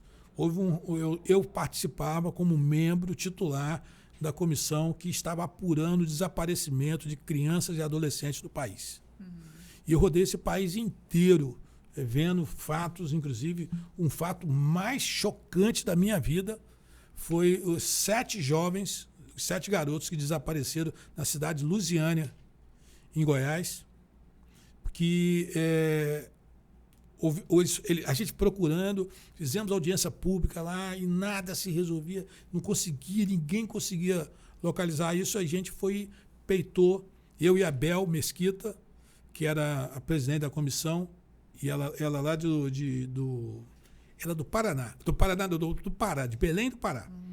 Aí a Bel Mesquita, a gente federalizou a investigação. Sabe o que a gente descobriu? Que esses 7 meninos foram assassinados por um necrófilo. Que isso. E enterrou os corpos dentro de um barranco, que tinha um morro, que tinha um barranco, os 7 corpos enterrados. Aí eu tive que ir para lá para ver. Isso me marcou de forma negativa. Sim. Muito, muito, muito, muito. E eu tive que ir para lá pela CPI para identificar, porque nós estávamos no caso, e a gente acabou descobrindo, o cara era pedófilo, foi solto, e provavelmente, psicologicamente, ele entrou numa de que se ele fizesse de novo, podia ir em cana. Então, o que ele fazia? Ele matava e abusava. Matou 7 jovens e abusou de 7 jovens, garoto, e enterrou. Aí, um fato. Eu estou aqui em Campos, Leandro, no rural. Criança sequestrada no Parque Novo Mundo. Um garoto tinha sido sequestrado no Parque Novo Mundo por uma pessoa que estava em companhia de uma outra criança. Aí eu ligo para Bel Mesquita, no final de semana, quem deu primeiro foi o Rural. O Rural deu aquela notícia, eu ligo para Bel, estou com um problema sério aqui, o site aqui traz uma notícia. Pudim, você é o presidente da comissão, tome todas as providências. E eu, o outorga dela, fiz contato com a Polícia Federal, Polícia Rodoviária Federal, Polícia Militar, Polícia Civil, e eu comuniquei a todo mundo, montamos uma força-tarefa. A Polícia Militar do 8º BPM de Campos, que tem que bater palma, consegue interceptar ele já em Bitioca. Aí o que acontece? Pegou essa criança, que ele tinha raptado no Novo Mundo, devolveu para a família. Ele encana, e o outro menino que estava com ele chamava ele de pai. Fez um escândalo da delegacia, o garoto, por causa do pai preso. Aí o pai preso, e a gente vai e coloca ele num abrigo. Aquele de frente ao Eucarístico que tem ali. Ele ficou ali. Foi passando o tempo, e o pai preso, e o garoto foi ganhando confiança dos profissionais lá, assistente social, psicólogo, foram conversando. E o menino revelou que o cara não era o pai dele. Foi sequestrado também. Tinha sido sequestrado também. Sido sequestrado em Alagoas. Meu pai. Por sorte nossa, ele já estava 5 anos com o sequestrador. Por sorte nossa, tinha um membro da comissão alagoano. E aí a gente fez um contato com ele e a gente começou um trabalho de busca ativa. E conseguimos achar a família do moleque. Que bom. Conseguimos achar, e o dia... vocês não tiveram essa foto do dia, a gente conseguiu. Eu que fui recebê-los no aeroporto do Rio de Janeiro, a família, vim com eles para cá, para devolver o Serginho à família. Meu irmão, se nada tivesse valido o meu mandato de deputado federal, isso para mim já deu nota 10 para poder devolver o menino para a família dele, o menino que já tinha perdido a identidade. Já tinha perdido a identidade, o pai, assim, o sequestrador obrigava a chamar de pai, batia, uma coisa tremenda, e ele, o medo que ele tinha, quando ele não falava a verdade, era que o pai fosse solto e ele voltasse de novo para a tutela do pai. Então, quando ele sentiu que não tinha mais jeito, aí ele falou. Então, esse, para mim, como deputado federal, foi para mim demais ter podido participar desse processo, além de outros processos que a gente também não vai ficar aqui tomando todo o tempo. E como deputado estadual, eu ter conseguido ser primeiro secretário foi para mim, e ter conseguido, né? Foi. Sabe por quê? Hoje, o Rodrigo, o André Siciliano, pegaram uma Assembleia Legislativa arrumada. Porque quando eu fui desse primeiro secretário, eu fui com o Jorge Pisciani. E o Pisciani me chamou um dia e, muito francamente, falou assim para mim: olha, aqui dentro não quero esquema nenhum. Eu falei: nem se você me pedisse. Porque a gestão da Assembleia é feita pelo primeiro secretário e com o presidente, que é a autoridade máxima. Mas quem toca administrativamente a Assembleia é o primeiro secretário. E a gente fez um trabalho lá tão sério. Nós criamos a controladoria interna, o controle interno. A gente criou os gestores dos contratos, os fiscais dos contratos, compliance. A gente montou uma estrutura lá que eu economizei toda essa economia que vocês viram que a Assembleia que deu. Que permitiu a grana para poder dar lá. Quem fez isso inicialmente fui eu que implantei esse processo lá. Então, pouca gente sabe disso, também não fui para a mídia ficar falando isso, nem nada. A economia de mais de 2 bilhões de reais da Assembleia Legislativa, a gente fez lá com um trabalho que a gente iniciou lá com o Jorge Pisciani, falecido Jorge Pisciani, que depois o André Siciliano deu continuidade, e aí veio o André depois, e agora o Rodrigo, né? E a gente comprou o prédio, com essa economia, a gente comprou o prédio da nova Assembleia Legislativa, reformou a Assembleia Legislativa todinha, hoje aquilo que está lá maravilhoso. Então, se você for lá, tem uma placa de quem inaugurou, da Assembleia que inaugurou, e tem uma plaquinha menor da mesa diretora que iniciou o processo todinho. Lá está você. Que lá estou eu. E tem uma questão que também me deu muito orgulho, um pedido que foi até do pessoal da Frederico Paes, que foi a questão do subsídio da cana-de-açúcar, que poucas pessoas sabem disso aqui, né, cara? Vocês são historiadores, vão se recordar. Campos tinha um parque industrial monumental de cana-de-açúcar. Eu já cheguei a pegar uma época aqui, que eu peguei época de 12 milhões de toneladas de cana-de-açúcar por safra. Aí você tinha usina Santa Cruz, você tinha usina Baixa Grande, você tinha usina de Tocos, São João, Outeiro, Sapucaia, aqui Queimado, você tinha São João, que era o parque industrial mais moderno que podia ter, era da usina São João. E aí eu moía aqui, eu chegava a moer 12 milhões de toneladas de cana. E aí esse processo foi se afunilando com a chegada do petróleo, foi criando essa questão. E nós chegamos agora recentemente, ainda eu era deputado estadual, com 1.200.000 toneladas de cana. Com uma boca instalada ainda para moer 4 milhões e meio, com tudo fechado, com boca instalada para moer 4 milhões e meio, com 1.200.000 toneladas. E aí o que aconteceu? O que eu falei com vocês aqui anteriormente. Campos já tem uma grande reforma agrária de pequenos produtores de cana. E poucos deles sabem disso. Que tem um projeto de minha autoria que criou o subsídio da cana.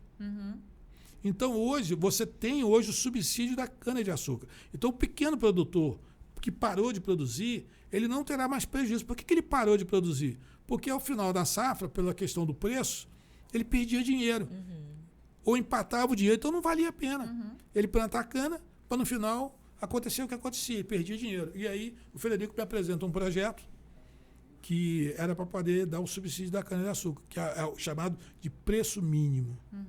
E aí hoje a cana de Campos é subsidiada e graças a Deus, depois desse período, não houve ainda necessidade de você acionar o gatilho do governo do estado para que subsidiasse, porque os preços da cana-de-açúcar sempre estão dando lucro, não estão dando prejuízo. Mas chegou o momento de dar prejuízo aqui.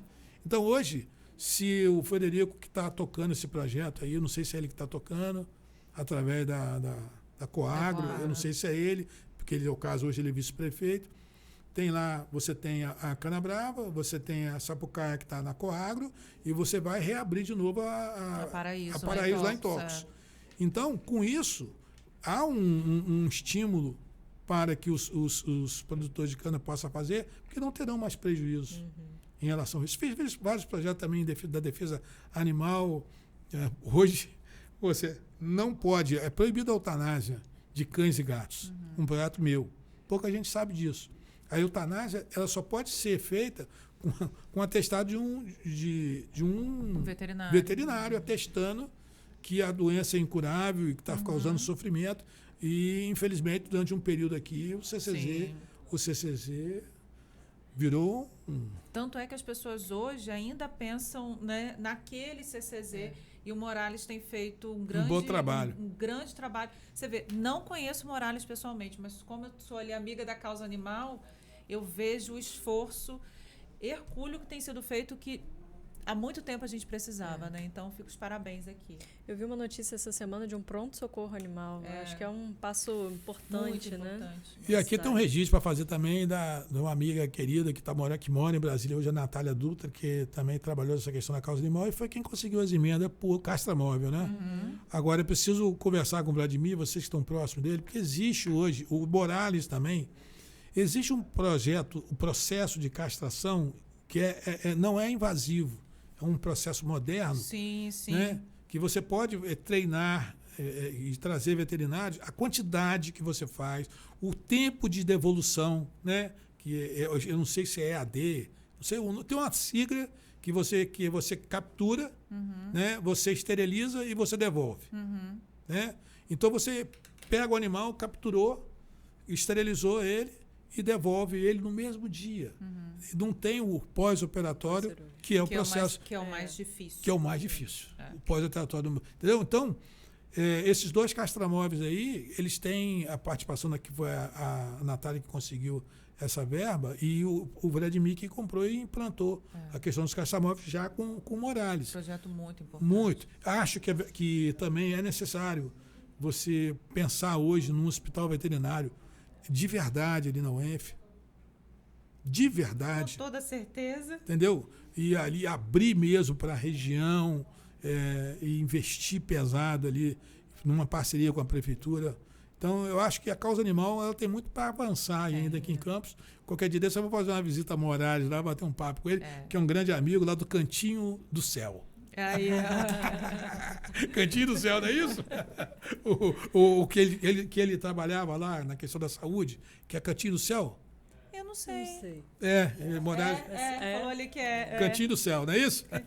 Tô com a memória ainda. Não chegou Alzheimer, não chegou ainda não. Minha gente, estamos com exatamente 1h30 de programa. Eu sabia que esse programa aqui ia render demais, mas a gente tem que encaminhar para as questões finais aqui. Pudim, sabe o que eu queria que você falasse? Vamos terminar com você dizendo o seguinte: eu sei que você é uma pessoa que pensa Campos. Campos está no seu coração, está na sua cabeça. O que você deseja para a política campista? Seja você como candidato, como gestor, seja você como articulista. O que você deseja para a política campista daqui para frente? Olha, eu acho que nós precisamos começar mais a pensar em uma política de Estado do que política de governo. É preciso, eu penso sempre muito nisso, em obras estruturantes, em obras que possam efetivamente colocar o município de Campos no século XXI. Nós não, todos os prefeitos, todos eles. E eu, para não ter erro aqui, eu tinha até feito uma colinha aqui dos prefeitos que tem aqui, que cada um teve a sua importância ao seu tempo. Todos eles. Não tem um aqui que não teve a sua importância. A primeira foi com o Zezé, depois Garotinho, depois Sérgio Mendes, depois Garotinho de novo, depois Arnaldo, depois Mocaiber, depois Rosinha de novo, Rafael Diniz e agora Vladimir. Né? Então, é preciso que exista um projeto. As pessoas, e vocês sabem disso, é o seguinte: a maior dificuldade hoje em Brasília, vocês não sabem o que é. Por isso que eu lhe perguntei aquele dia que eu fiz a visita, você tem projeto? Porque eu aprendi isso em Brasília. Não adianta você querer arrumar dinheiro para depois fazer o projeto. A questão é diferente. Hoje existe dinheiro e carece de projeto. Então, eu perguntaria hoje aqui, qual é o projeto de desenvolvimento econômico para a nossa região? Não tem mais como você pensar numa cidade. Isso não é um equívoco do Vladimir ou de qualquer prefeito. Eu tive a oportunidade de falar com o Rafael Diniz, quando ele ainda era prefeito. Eu fui ao gabinete dele falar sobre isso. Eu falei, Rafael, eu criei aqui, quando fui secretário de governo de Rosinha, nós criamos juntos o Comudes. O que era o Comudes? Você chegou a pegar? Não. Conselho Municipal para o Desenvolvimento Sustentável. O que era isso? Era um conselho, tinha briga para poder entrar no conselho. Todas as instituições que você pudesse imaginar estavam representadas no conselho. E Rosinha reunia esse conselho uma vez por mês. Depois parou. Não sei por quê. Só que esse Conselho Municipal para o Desenvolvimento Sustentável era para pensar a cidade como um todo, com um projeto estruturante para a cidade que ela pudesse se desenvolver.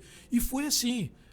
Ali tinha Polícia Civil, Polícia Militar, Firjan, tinha a SIC, tinha a CDL, tinha a Associação de Moradores, tudo que você pudesse imaginar, hospitais, todos, tinha 40 e tantos membros. E uma fila de gente querendo entrar para poder participar. E fora isso, representantes da Câmara, representantes da Assembleia Legislativa, o Executivo comandando. Então, é preciso o Vladimir, talvez, encabeçar isso que o Rafael não entendeu.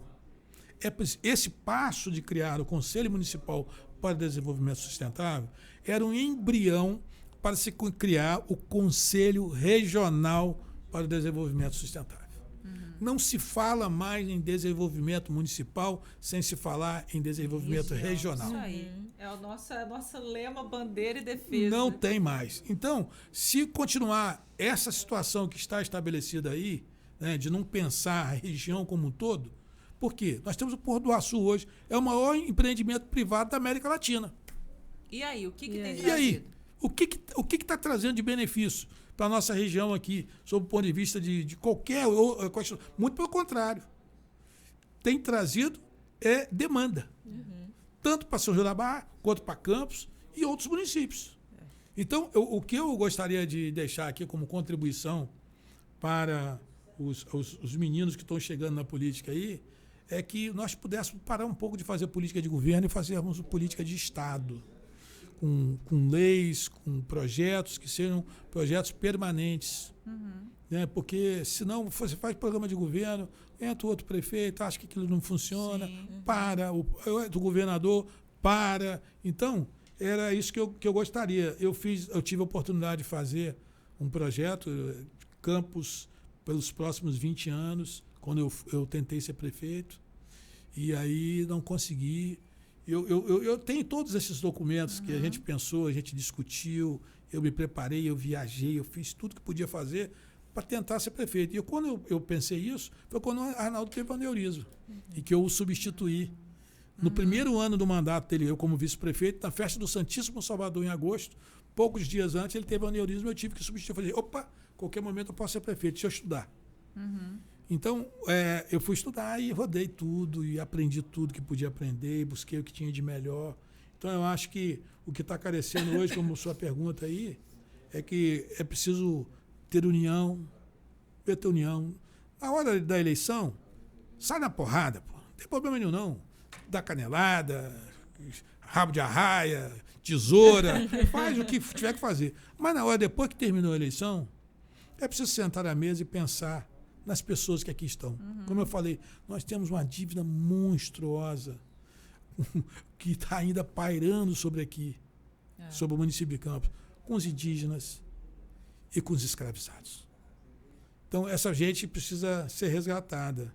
Essa gente precisa, como o presidente Lula está batendo doído, né, com o mercado financeiro, com o Banco Central, está saindo na porrada, e pouca gente consegue compreender as razões e os motivos pelos quais ele está batendo. Agora ele está batendo doído na Petrobras.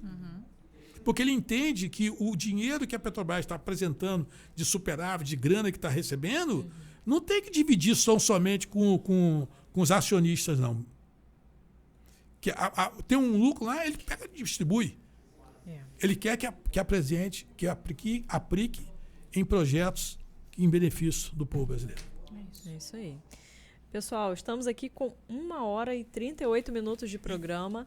Tivemos aí nossas intercorrências com a internet, mas o programa vai ficar na íntegra no ar para quem quiser assistir depois. Se tiver pergunta, manda pra gente ou manda pro Pudim no TikTok, que ele tá lá. Procurem ele lá para aprender mais sobre política. E no Instagram. Obrigado a você primeiro, Pudim, por estar aqui hoje batendo esse papo com a gente. Para variar, a gente não cumpriu a pauta. Nunca. Nunca a gente cumpre.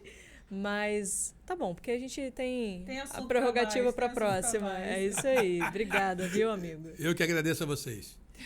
Você que está em casa, um beijo. Não esquece, gente, compartilha o Elas para que a gente chegue em vários lugares, em várias pessoas. Dá aquele apoio que a gente precisa na Record, porque o Elas tem história na TV, precisa e bem. Lembrando que essa produção é da D2, os nossos parceiros, esse programa maravilhoso.